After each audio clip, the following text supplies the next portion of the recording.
Amen. Okay, so again, magandang hapon sa inyong lahat. Tulad ng sabi ko kanina, we enjoy the praise and worship.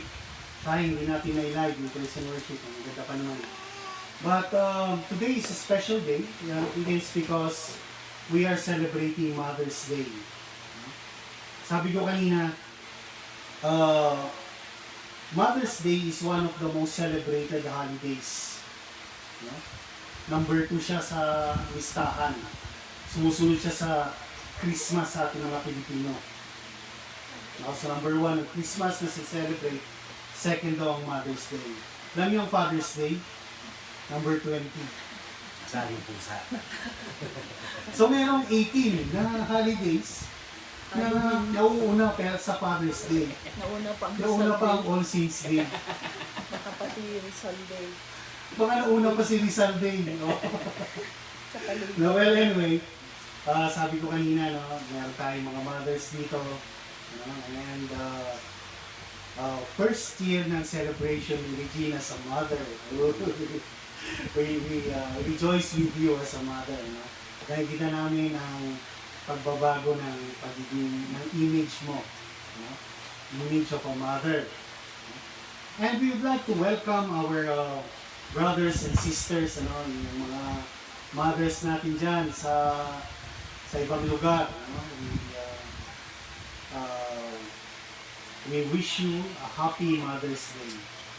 Pero tulad ng sabi ko kanina, although Mother's Day ngayon, kasi Mother's Day is always celebrated on the second Sunday ng May.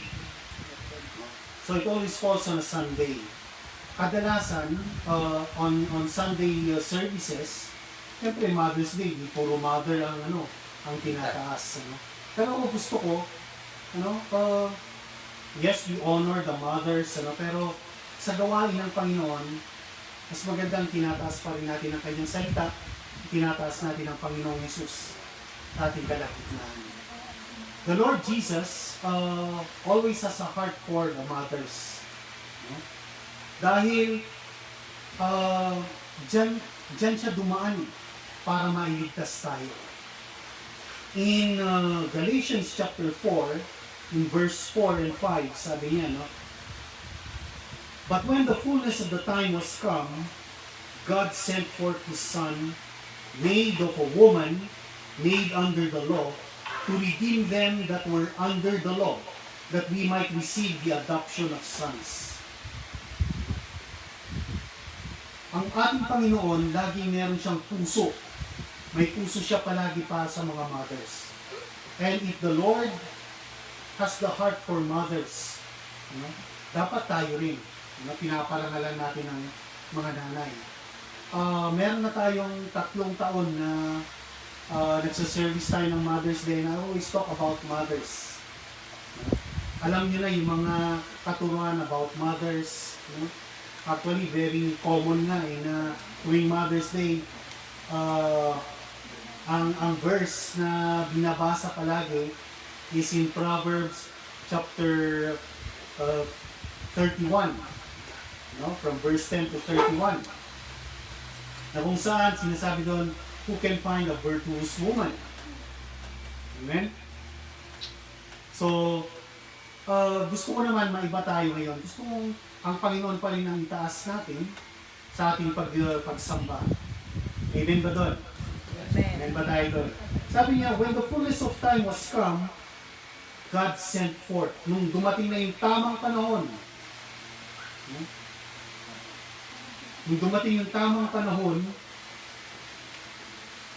ano yung tamang panahon? Yung fullness. Yung tamang panahon. So, mayroong tamang panahon talaga na magkakatawang-tawang Panginoon. Kailan yung right time na yun? Bakit meron siyang itinakdang tamang panahon? Bakit hindi siya dumating nung nagkasala si Adan at saka si Eva? Dalawa lang silang magsisave. Dalawa lang sila magsisave. Pag dumating. Hindi, kung sinave niya si Adam at saka si Eve, lahat ng magiging anak nila save na. Hindi. Diba? Hindi save na.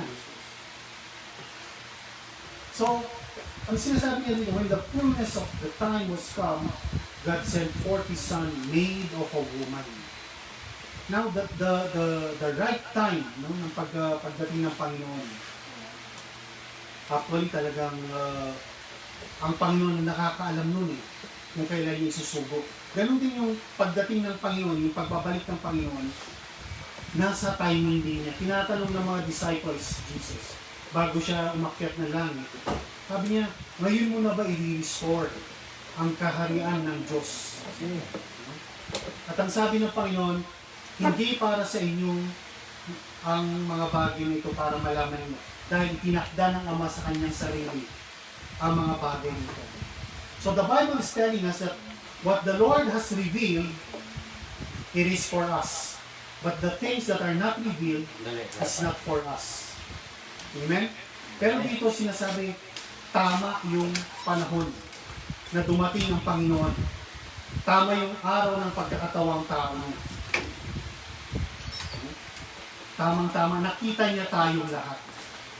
Nakita niya na darating pa yung panahon na may papanganak na isang Jogi para maligtas. Amen, Jogi? Amen. Nakita niya na darating ang panahon, meron pang magiging apo si Tita Dang. Sana nanonood si Tita Dang. Mayroon siya pang magiging apo na maliligtas pa. Liligtas pa ng Panginoon. Those are yun yung mga right time ng Panginoon. Pero ang sinasabi niya dito, he was born of a woman. Kaya sabi ko sa inyo, laging may puso ang Panginoon para sa mga nanay. Dahil dyan din siya dumaan. Ano? Kumisan, minawalang bahala natin ng pagiging, ang sinasabi sa Bible that Mary is the mother of Jesus. Kasi naman, ang ginawa naman ng ibang mga relihiyon, ginawang Mary is the mother of God. Magkaiba yun. No? Mary is the mother of Jesus and Mary is the mother of God.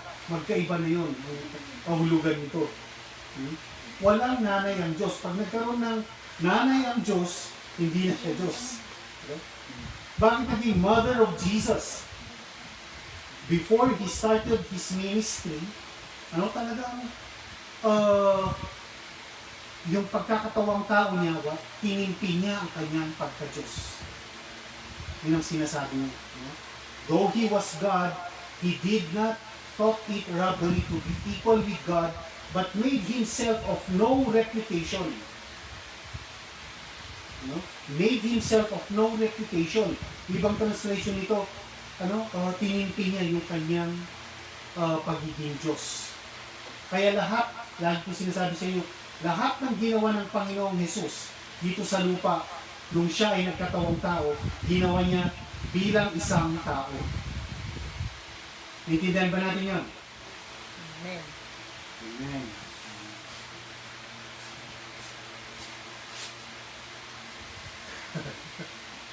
Magandang practice kasi kapag nakikinig kayo ng preaching, nakabukas yung mga mata nyo. Kasi yung oras natin ng pagsamba, medyo, eto yung tinatawag natin holy hour. Pag holy hour, hihilain ng kaaway yung mga pilik mata ninyo at isasara nyo yan. Sabihin na, nakikinig naman ako. Yes, nakikinig yung spirit natin. Pero tulog yung natin, diwa. Para kayo nagdra-drive yan Ako nasubukan ko kasi nagdra-drive ka, puyat na puyat ka. Akala mo, gising ka pero nakapitik ka na pala. Nasubukan ko yun. Medyo mahaba yung tinakbo ko. Yung pasahero ko naman, hindi kumitibok. Hindi niya sinasabi, nasa gitna na pala ako. Nagising ako ng kusa. Kung nasa gitna na tayo, hindi mo ako ginising. Akala ko, alam mo ginagawa ko. But let us practice this. You look at me in the eye. Tignan niyo ako No, I'm focusing. sa mata. Amen. Nasaan na ako?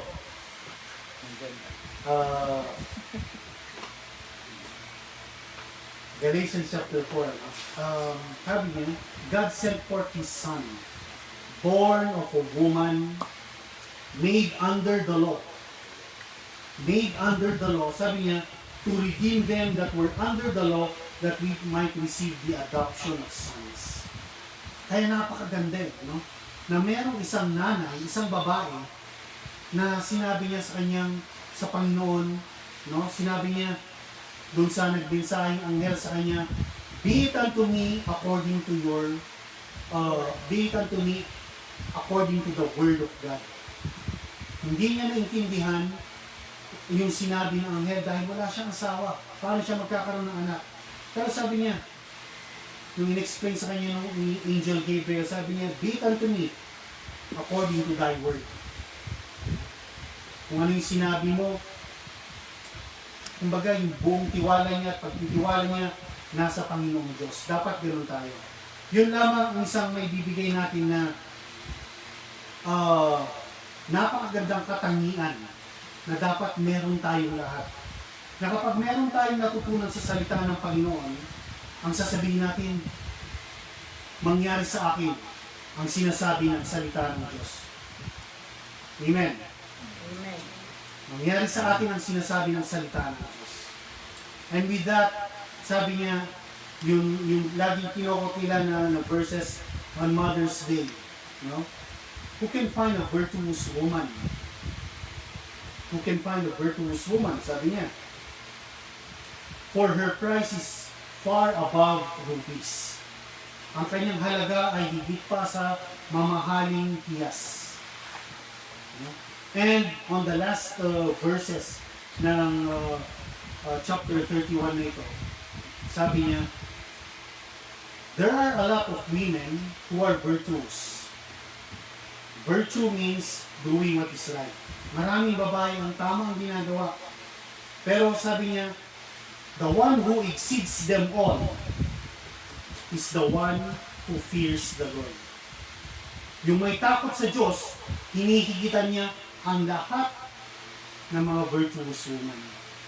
So ang pinupuri at pinararangalan ng Diyos, yung may takot sa Kanya. Yung may takot sa Diyos. May takot ba tayo sa Panginoong Diyos? Amen. Hindi yung takot na takot tayo na para siyang multo. Hindi. Takot na merong pagsamba. Takot kang magkasala sa Kanya dahil sinasamba mo siya. Dahil mahal mo siya. No? At dahil meron kang wisdom. Sabi niya, in Job chapter 20 verse 20, sabi niya, the fear of the Lord, that is wisdom. And to depart from iniquity, that is understanding. The fear of the Lord, yung takot sa Diyos, ay katalinuhan. No? At kapag umalis ka na sa kalikuan, naintindihan mo. The fear of the Lord, that is wisdom. And to depart from iniquity, that is understanding. Naintindihan ba natin ibig sabihin nun? Do we understand that? Amen. Amen? Amen. Amen. So, again, tulad nung sabi ko, ang dapat na itataas natin sa gawain ng Panginoon ay ang Panginoong Jesus. Kasi yan ang naging mensahe ng mga apostles. Lahat ng mga gawain ng mga apostles, bakit sa tingin nyo, nung unang panahon, meron silang sineselebrate ng Mother's Day? Kailan lamang sinelebrate ang Mother's Day? Actually, 100 years pa lamang dun sa original na araw ng Mother's Day. Ngayon pa lamang yung 100 plus years niya. Dito sa Pilipinas, pang 88 years pa lamang ngayon.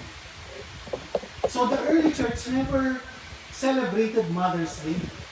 Kahit alam nila na ang Panginoon ay may puso sa mga mothers. Sabi nila, the Word of God says, the Bible says, God is not a respecter of persons.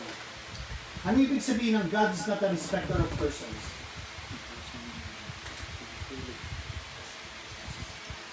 Wala siyang favoritism. Wala siyang pinapaboran. Hindi actually pinapaboran. Wala siyang favorite.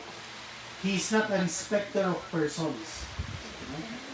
Yung batas ng Diyos yun. Kung ano yung, ito napakagandang characteristics ng Diyos. nilimitahan niya ang sarili niya sa kanyang salita. Kung ano yung sinabi niya, nag-stick din siya doon. Hindi niya hihigitan kung ano yung sinabi niya. Hindi niya babaguhin. Sabi niya in Psalms chapter 89, I will not alter the things that has gone out of my mouth. Hindi ko babaguhin yung lumabas na sa bibig ko. No? Doon natin itetest palagi ang spirit na nasa atin. No? Sabi niya, you test every spirit. You test every spirit. How? With what the Lord has said. Sabi niya, no? In Psalms 139, the Lord has magnified His word above His name. Mas inilagay niya ang kanyang sarili, inilimitahan ng Diyos ang kanyang sarili doon sa sinabi niya na. Kung ano yung sinabi niya, doon na siya, hindi na siya magbabago doon. Naintindihan ba natin yun? Kaya kapag sinabi ng Panginoon, manampalataya kayo sa akin at maliligtas kayo, totoo yun, hindi niya babaguhin yun. Hindi niya sasabihin, hindi ka kasama dun sa dun sa sinasabi kong mananampalataya ng liligtas ko. Hindi. To whosoever, no? To everyone, palaging ganun ang salita niya. To whomsoever. At eto rin, yung pinoproklama ng mga apostles and disciples noong unang church. Kung ano yung narinig nila at nakita nila sa Panginoon. I want you to open, in Luke chapter 5, in verse 17 muna. Eto dapat yung introduction ko kanina, no? Pero hindi ko na nabanggit. Pero mahaba na yung introduction ko, isilip ko na lamang ito. Libre naman. No? Luke chapter 5 verse 17, sabi niya, it came to pass on a certain day, as he was teaching, that there were Pharisees and doctors of the law sitting by, which were come out of every town of Galilee and Judea and Jerusalem, and the power of the Lord was present to heal them. Sabihin nga natin yun, the power of the Lord was present to heal them. Kailan nangyari yun? Nung nagtuturo siya. Nung nagtuturo ang Panginoon, sabi niya, the power of the Lord was present to heal. Kaya sabi ko sa inyo kanina, gusto ko nakadilat ang mga mata ninyo. Nakabukas ang mga tenga ninyo. Ang mga puso ninyo nakabukas. Dahil sabi niya, every time that the Lord is teaching, every time you hear the Word of God being taught, sabi niya, the power of God is present to heal. Yung healing ng Panginoon, hindi lang pang physical. Lahat yan. He heals the broken-hearted. He preaches deliverance to the captives. The recovering of sight to the blind. He set at liberty them that are bruised. Yan yung anointing ng Panginoon. Nagpapagaling siya. Every time you hear a teaching of the Lord, at kapag naging attentive tayo sa teaching ng Panginoon, sabi niya, the power of God is present to you. Can I have a good amen? Amen. Amen. Maganda. Maganda sa recording pa yan. Naririnig na nag-amen yung church. Pero I want you to go now to 1 John chapter 1. In 1 John chapter 1, start natin sa verse 1. 1 John chapter 1 verse 1. Sabi niya, that which was from the beginning, which we have heard, which we have seen with our eyes, which we have looked upon, and our hands have handled of the word of life. For the life was manifested, and we have seen it, and bear witness and show unto you that eternal life, which was with the Father, and was manifested unto us.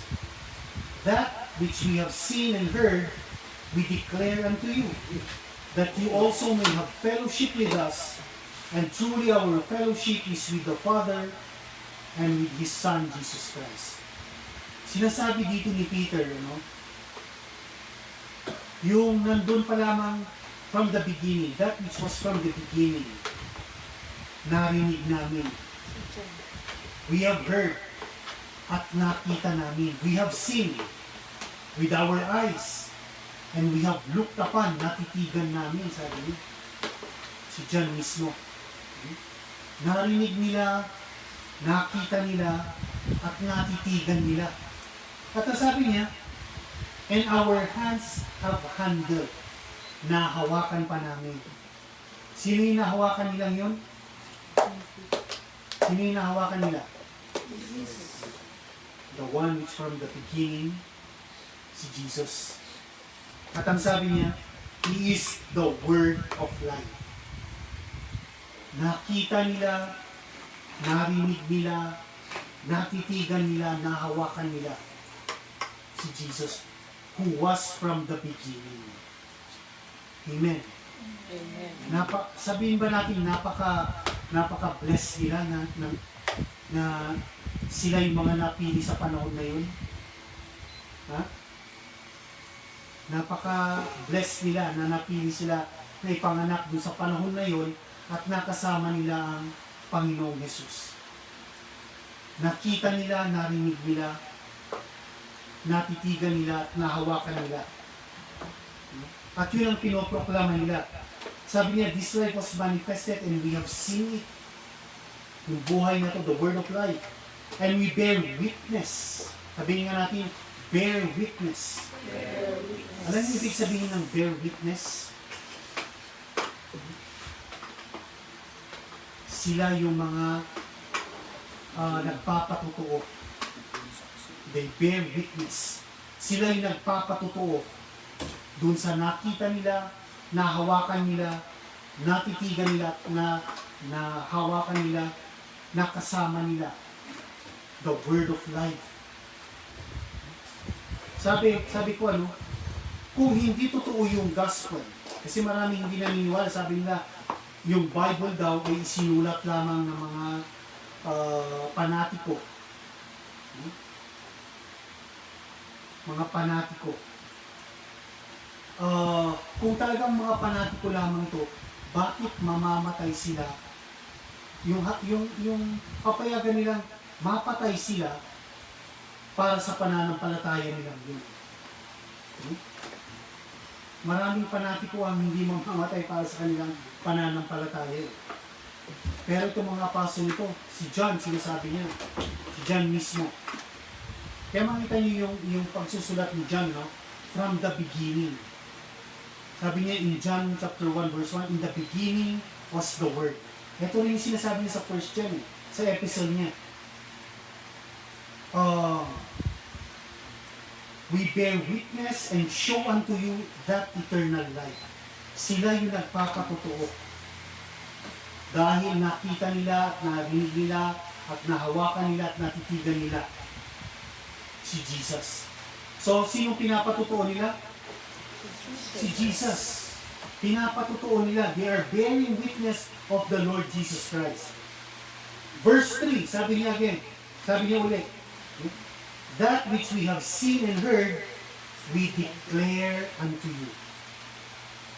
That which we have seen and heard, we declare unto you, that you may have fellowship with us. And truly our fellowship is with the Father and with His Son, Jesus Christ.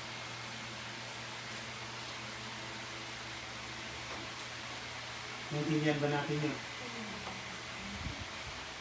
Tayo ba narinig natin ang Panginoon?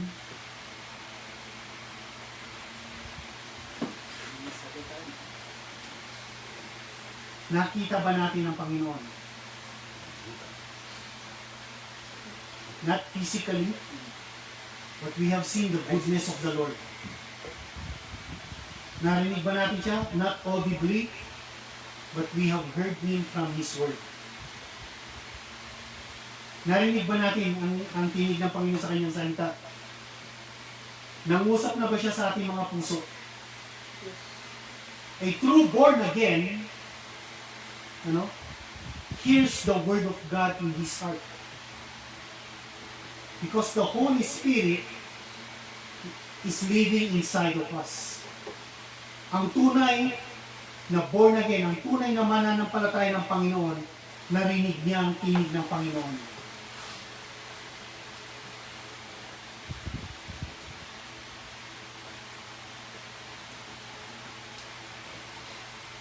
Naintindihan ba natin yun? Try to ponder on those things. No? Kasi ito yung sabi ni John. Si John din dito sa 1 John in chapter 5, sabi niya, we test every spirit. Test natin ang spirit natin. Born again nga ba ako? Kasi gusto ko ito yung malinaw sa atin. No? Tinanggap ba talaga natin ang Panginoon? Na born again nga ba talaga tayo? Kasi ito ang magiging sukatan ng Diyos pagdating ng panahon. When the Lord would come to judge the earth, ito ang magiging pamantayan. Tinanggap ba talaga natin si Jesus? Na born again nga ba talaga tayo? Naririnig nga ba talaga natin ang tinig niya? Nakita ba natin talaga siya sa kanyang kabutihan? We have to test our spirits also. Dahil kung talagang na-born again tayo, ito yung sinasabi niya. They declare and they testify of what they have seen and what they have heard. Are we declaring what we have seen? Are we testifying on what we have heard? Doon natin susukatin. Kasabihin ng iba, hindi naman ako tinawag na maging preacher. Hindi naman pagiging preacher ang sinasabi ng Panginoon dito. Ang sinasabi niya, ang pag-testify kung ano yung nakita mo at narinig mo. Okay? Bakit ko sinasabi sa inyo ito? Malapit nang dumating ang Panginoon. Ayaw ko naman na pagdating ng Panginoon, tulad nung sabi niya, no? When the Lord comes, we should not be ashamed at His coming in His presence. Hindi maganda na nakakahiya, nahihiya tayo pagharap natin sa Kanya. Bakit tayo mahihiya? Kasi hindi natin siya narinig at nakita. Maaaring sinasabi natin kasi madali ng pag-aralan ng lingwahe ngayon ng church. Praise the Lord. Amen. Hallelujah. Madali na lang sabihin. We can fake each other, but we cannot fake the Lord. The Lord sees our hearts. Pero ito yung magiging pamantayan. Yung sinasabi ng salita ng Panginoon. Yung mga unang mga disipulo ng Panginoon, they testified and they declared what they have seen and what they have heard. Ano ba yung narinig natin? Mag-aapat na taon na tayo this coming July. Tama ba? We're going on 4 years this July. For 4 years tayo. This coming July will be our 4th year as a church. Meron ba kayong narinig sa preachings, sa teachings? Yung ba narinig natin na isa puso natin? Habang nagpe-prepare ako kahapon, pinapakinggan ko yung mga messages nung past 2 years ng Mother's Day. Yung messages dito sa atin, sa church natin. And marami doon sa mga preach ko doon, na sabi kong wag natin gagawin, tanggalin natin, after ng Mother's Day, nakita ko ginagawa ulit natin. Ibig sabihin hindi pumasok. Pilitin natin na papasukin yung salita ng Panginoon. Dahil tinignan tayo ng Panginoon eh. Ito yung nakakatuwa dito. Ito yung napakagandang ginawa ng Panginoon. He was mindful of us. Kasi hindi tayo dadalhin ng Panginoon dito sa puntong ito na nakakarinig tayo ng tinig niya kung hindi niya tayo tinawag from the foundation of the world. Alam niyo sabi ni Jesus, no one can come to me. No one can come to me except, ano yun, except what? No one can come to me, sabi ni Jesus, except the Father draws him. Maliban lamang na hinatak. Actually, yung draw doon is hinatak talaga eh. Pinilit, kinuha. Walang makakalapit sa Panginoong Hesus kung hindi siya hinatak ng Diyos. At nangyari ang lahat ng yan from the foundation of the world. Okay? So bakit ko sinasabi sa inyo ito? Dahil kabilang tayo, sinasabi ko na sa inyo, kabilang tayo dun sa tinawag ng hinatak ng Panginoon para maligtas. Pero kung ayaw natin magpahatak, pwede natin i-forfeit yun eh. Sabihin natin, hindi ako naniniwala. O pwede mong hindi sabihin, hindi ka naniniwala, pero hindi mo ipapamuhay. Anong dapat natin ipamuhay ulit? Kung ano yung narinig natin, at nakita. What we have seen and heard. Yun ay kung meron tayong narinig. Kaya sabi ko sa inyo, available. Actually ako, pag pinapakinggan ko yung mga messages sa ating mga nakaraan, ako pa ang nabe-bless. Sabi ko, ba't nasabi ko yun? Nasabi ko yun? Na parang iniisip ko, parang hindi ko maisip na lubos maisip na nasabi ko yung mga bagay na yun. Tinitignan ko, natutuwa ko dahil masaya tayo, tulad nito, nagtatawanan tayo. Pero sana may pumasok. Meron naman siguro Meron naman. Amen.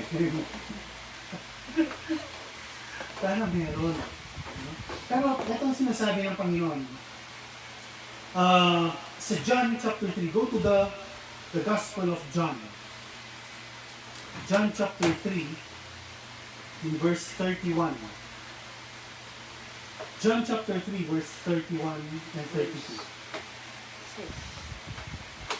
He that comes from above is above all. He that is of the earth is earthly, and speaks of the earth. He that comes from heaven is above all. And what he has seen and heard, that he testifies, and no man receives his testimony. Sino yung pinapatungkulan dito ni John? Basahin na natin ulit. He that comes from above is above all. He that is of the earth is earthly, and speaks of the earth. He that comes from heaven is above all. And what he has seen and heard, that he testifies, and no man receives his testimony. Sino pinapatungkulan ni John dito? Jesus. The Lord Jesus Christ. He came from heaven, sabi niya, he's above all, and what he has seen and heard, he also testifies. So lahat ng sinasabi ng Panginoon, kung ano yung nakita niya at narinig niya sa Diyos. At sabi niya, lahat ng narinig niya at nakita niya, sinasabi niya rin. Di ba dapat ginagaya natin ng Panginoon? Kung ano yung nakita natin at narinig natin, sinasabi rin natin, dinideclare, dinitestify din natin. Natutuwa ako dahil nakangiti si Kedia na nakatingin sa akin. Amen. Amen. Go to Luke chapter 2, verse 20. Luke chapter 2, verse 20.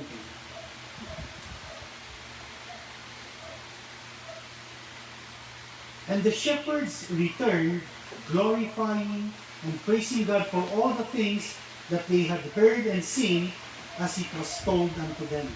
Sino yung shepherds na to? Ito yung mga nakakita dun sa manger. The birth of the Lord Jesus Christ. Anong sabi dyan? The shepherds returned glorifying and praising God for all the things that they had heard and seen, and it was told unto them.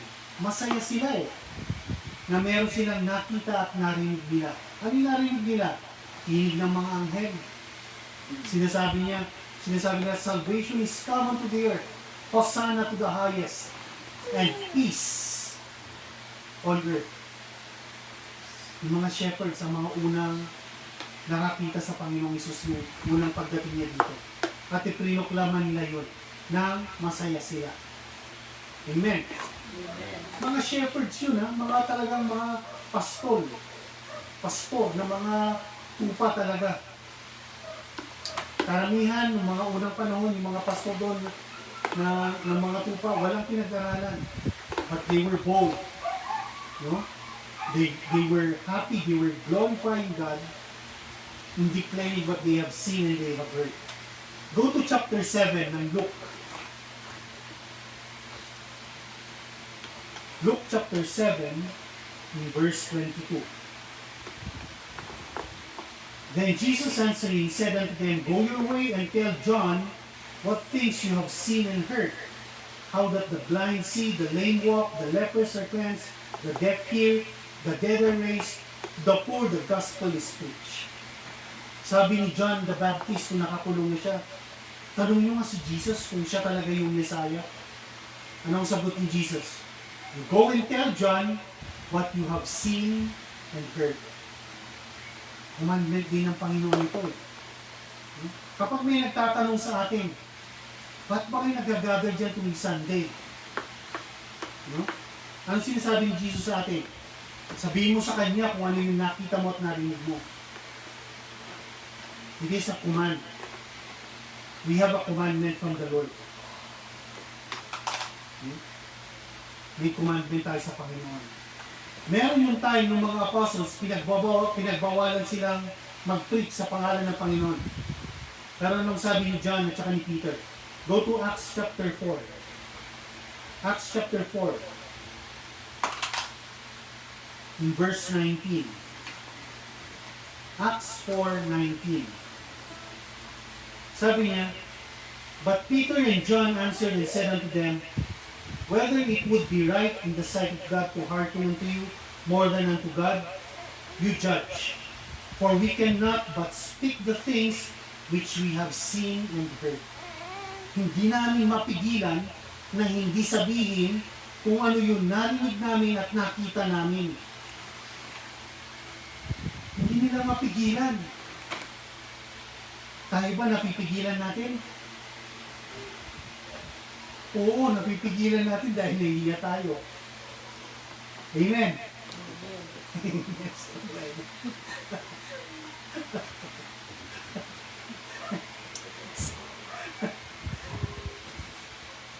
Napipigilan tayong sabihin yung nakita at narinig natin dahil nahihiya tayo. Amen? Okay. Uy, nag-amen eh.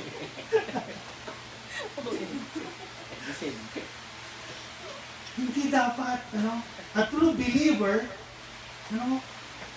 is bold like a lion, sabi niya. The wicked runs when no one is chasing him. But the righteous, they are bold as a lion. Dapat ganun tayo. Ano yung narinig mo? Narinig ko na kapag tinanggap mo pala si Jesus, maliligtas ka at ang iyong sambahayan. Di ba napakagandang testimony na yun? That is the word of God. Narinig nyo yun. Narinig nyo sa akin. Narinig nyo sa tinig ng Panginoon. Sa kanyang salita. Nabasa nyo yun. Be bold in declaring those things. Amen.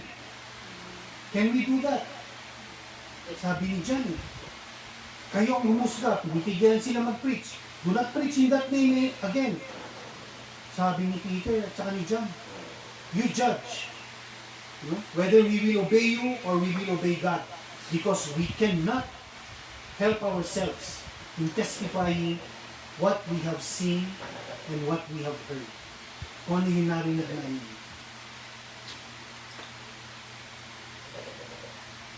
Go to Acts chapter 22.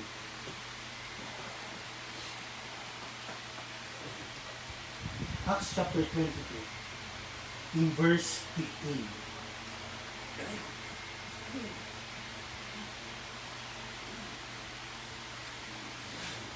Doon tayo.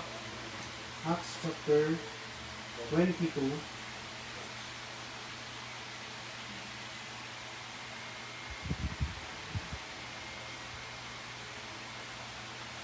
In verse 15. Let's start na sa 14. And he said, sabi ni Paul, the God of our fathers has chosen you, that you should know His will, and see the just one, and should hear the voice of His mouth. For you shall be His witness unto all men of what you have seen and heard. Ito yung sabi kay Paul. Ito yung sabi kay Paul nung nakita niya ang Panginoon. Nung nakita ni Paul si Jesus, dahil Paul was a persecutor of the church. Pinipersecute ng simbahan noon. Nagpakita ang Panginoon sa kanya. Nabulag siya. No? Yung pagkabulag niya yun, may inutusan si Jesus, si Ananias. Sabi niya, you go and lay your hands on Paul. Nung lay hands niya si Paul, ito ang sabi ni Ananias, the God of our fathers has chosen you that you should know His will and see the just one and should hear the voice of His mouth, for you shall be His witness unto all men what you have seen and heard. O ano yung narinig mo at nakita mo. Yun ang ministry ni Paul. To all the world, ginawa ni Paul yun. Dirin mo, in the New Testament, si Paul ang may pinakamaraming na isulat. Hindi siya original na apostle ni Jesus, pero siya ang may pinakamaraming revelation para sa atin. He testified of what he has seen and heard. Amen ba? Amen. Ngayon, ito yung commandment sa atin ng Panginoon. Go back now to Acts chapter 1. In Acts chapter 1, in verse 8,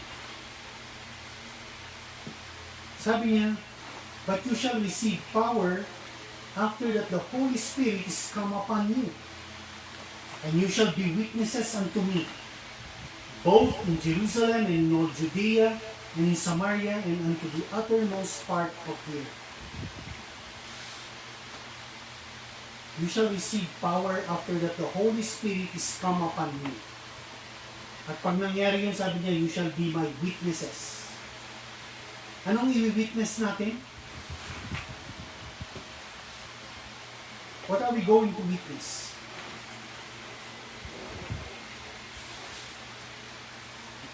What we have seen And heard. and heard.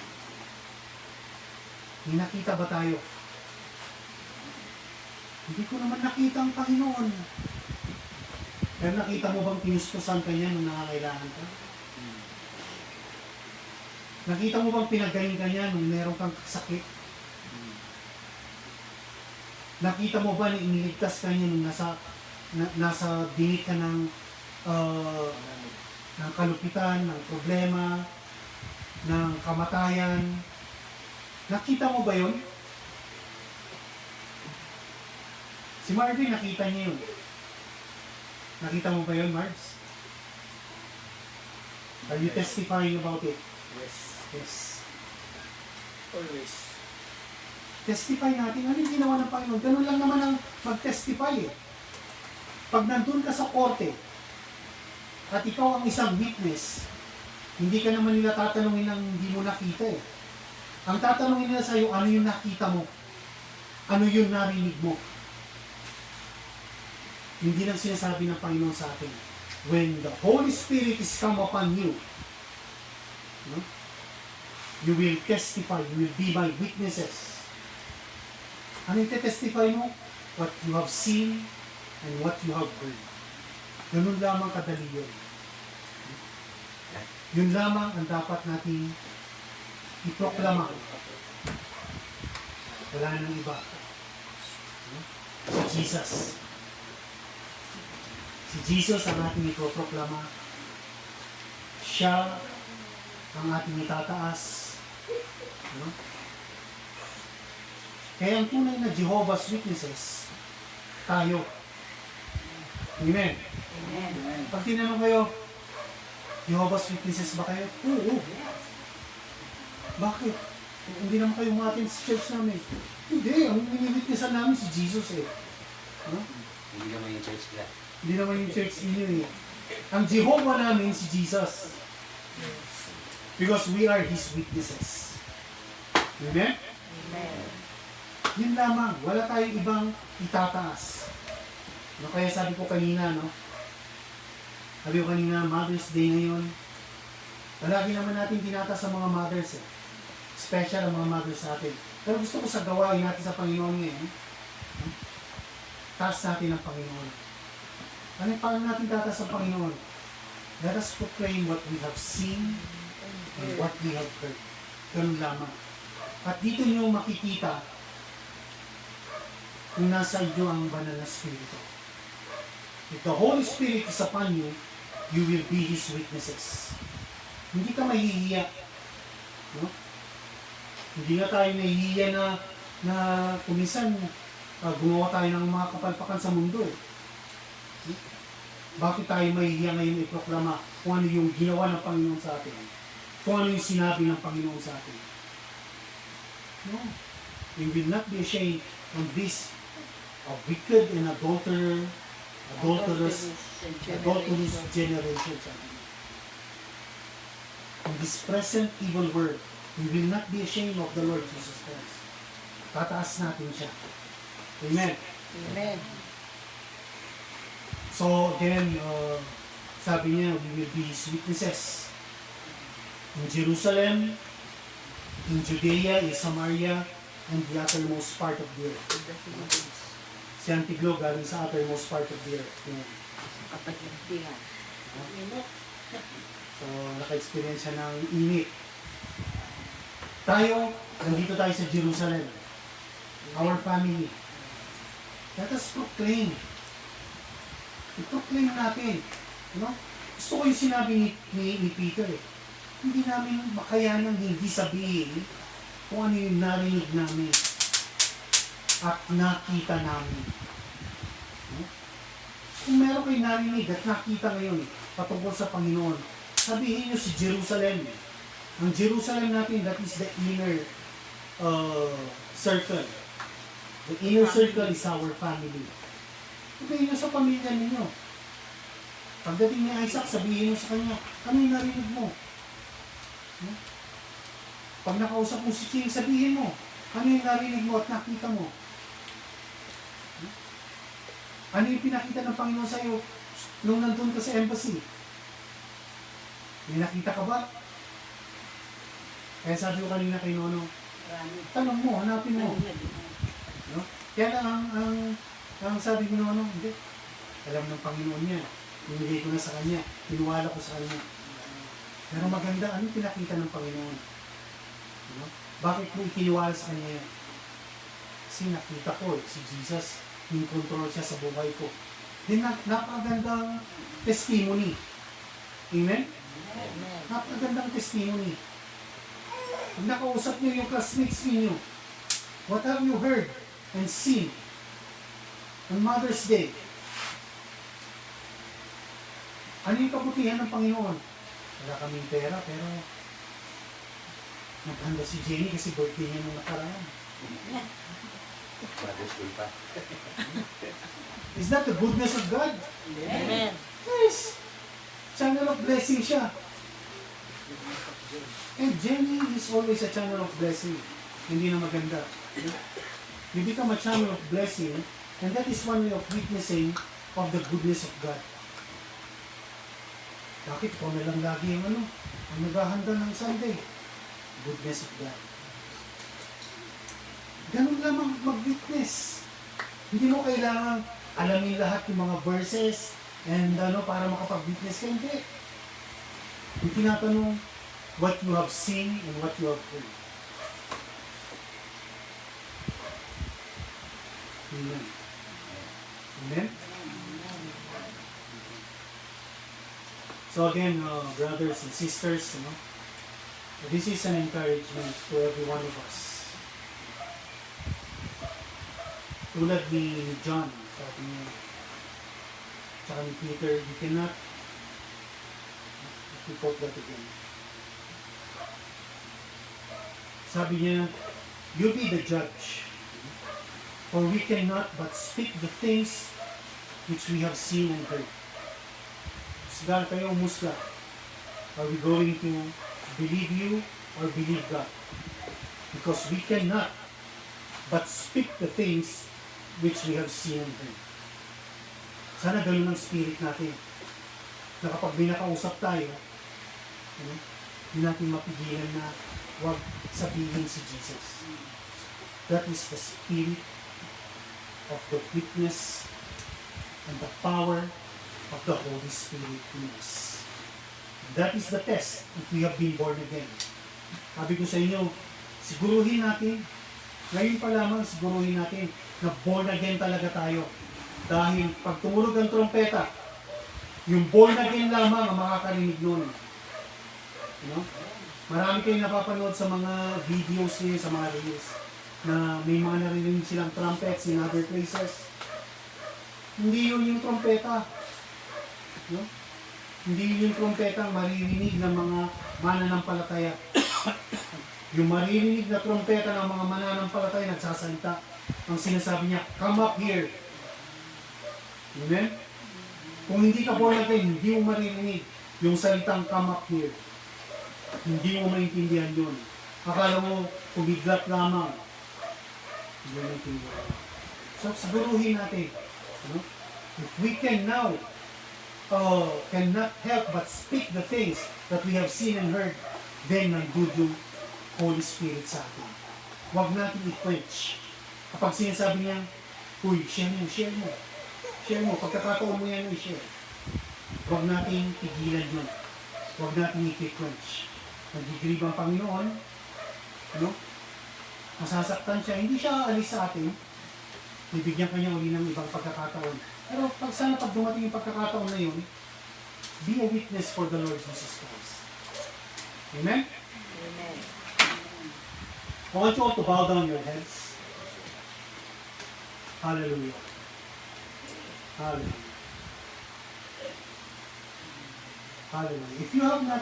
If there is anyone here right now who is not yet sure if you have given your life to the Lord Jesus Christ, isa lang ang sabi ng Panginoon, you confess Him. You confess Him loudly with your mouth. Palagi ang Panginoon, He cried aloud. Sabi ni David, evening and morning and afternoon, will I pray and cry aloud. Cry aloud.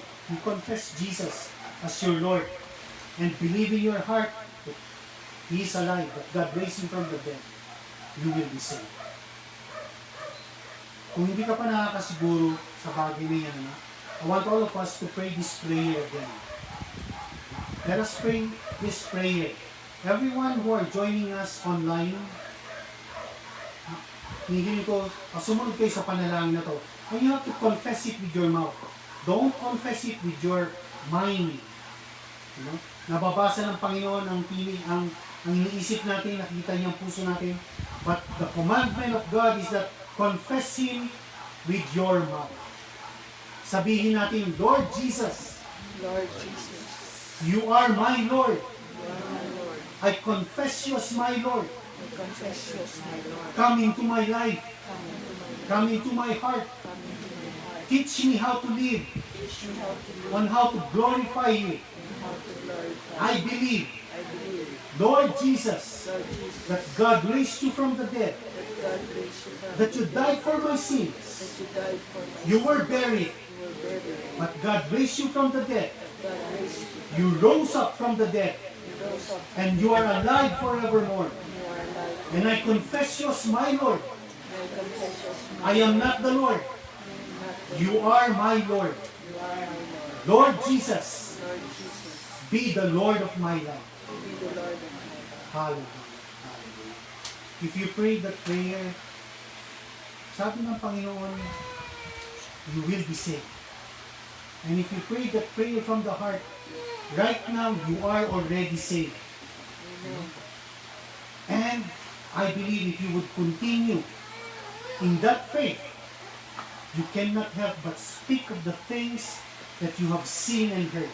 The Lord is going to reveal Himself to you. The Lord is going to show you things and tell you things. Sabi niya, He will show us things that we never knew. And when we see those things and hear those things, let us testify it. Let us confess it. Let us proclaim it. Let us declare it in the name of the Lord Jesus. Hallelujah. Lord, again, we want to thank you, Lord, for even being mindful of us, Lord, na tinawag mo kami sa iyong pamilya. Not everyone is in your family, Lord. But you have a chosen people, a chosen generation that you have included in your family. And you have commanded these ones to proclaim and declare what they have seen and heard. Lord, give us now the ability. Give us now the power. Give us now the anointing, the Holy Spirit, Lord, to come upon us, that we may be witnesses, not just in Jerusalem, in Judea, in Samaria, but even in the uttermost part of the earth where you will take us. Teach us, Lord. Give us the utterance to speak every time, Lord, especially to those who are in need of you. Those whom you are calling to be saved. Lord, use us as your vessel for them to hear your word. We know, Lord, that if you have called us for something, you also have equipped us for those things. So again, Lord, maraming salamat. Panginoong Jesus, salamat po, Panginoon, na ikaw na ang aming Panginoon. Ikaw po ang naghahari sa aming mga buhay. Lord, nananampalataya kami. Panginoon, bibigyan mo kami ng kakayanan at ng pagkakataon para iproklama ka sa lahat ng mga mahal namin sa buhay, sa aming mga kaibigan, sa mga taong nilalapit mo sa aming Panginoon. And Lord, with this, we are not glorifying ourselves, Lord, but we want you to be glorified. Ikaw po ang maitaas namin, Panginoon. Ikaw po ang makita sa amin. Ang iyong kabutihan sa aming mga buhay ay makita ng sanlibutan. At lahat ng makakita nito, Panginoon, ay lumapit din sa iyo, Panginoon. At sabihin nila, gusto kong makilala ang Diyos at Panginoon na pinaglilingkuran mo. Yun po ang gusto namin gawin, Panginoon. Na ipakilala ka for us to speak the things that we have seen and heard. And to all of this, we lift up to you all the glory, Lord Jesus. All the glory, O God, we give to you. In the mighty name of our Lord Jesus Christ. Amen and amen. I want all the mothers right here, right now to stand up. Gusto kong tumayo kayong lahat. Yung mga mothers lamang. Mga mothers. Amen. And yung mga kasama natin na mga sa online. If you are watching with us online, if you are a mother, I would like to speak a blessing upon the mothers right now. Alam ko, gusto ng Panginoon na parangalan kayo.